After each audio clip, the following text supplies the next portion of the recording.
জীবনে কখনো হতাশ হবেন না। জীবনে যাই হয়ে যাক না কেন কখনো হতাশ হবেন না। মনে রাখবেন আল্লাহ আপনার রব, আল্লাহ আপনার সাথে আছেন ইনশাআল্লাহ। এই সমাজ আপনাকে যেভাবে শেখায়, কিভাবে শেখায়, এই যে স্কুল, কলেজ, ইউনিভার্সিটি, চাকরি, বিয়ে, সন্তান প্রতিপালন, আর তারপর ইন্না লিল্লাহি ওয়া ইন্না ইলাইহি রাজিউন, এই তো শেখায় নাকি?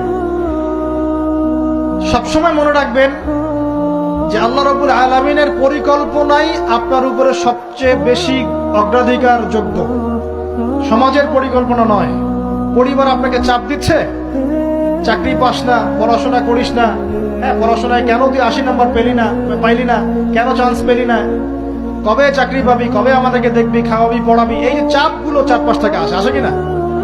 এতে করে অনেক যুবক দেখা যায় মাদকাসক্ত হয়, অনেকে দেখা যায় আত্মহত্যা করছে, ইদানিং করছে কিনা ভাই?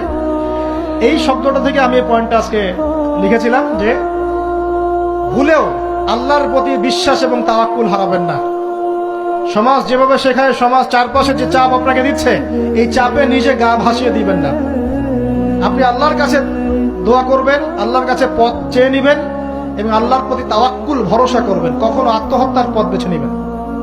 যাররা পরিমাণ সন্দেহ করবেন না যে আল্লাহ কি দিবেন না দিবেন না, আল্লাহ পাক অবশ্যই দিবেন ইনশাআল্লাহ। ওয়া ইয়াতাওয়াক্কাল আলাল্লাহ ফাহুয়া হাসবুহ, যে আল্লাহর উপর তাওয়াক্কুল করে আল্লাহ পাক একাই তার জন্য যথেষ্ট। আল্লাহ পাক যথেষ্ট। ইয়ারযুকু মাইয়াশা বিগাইরি হিসাব, আল্লাহ পাক বেহিসাব রিজিক দেন যাকে চান।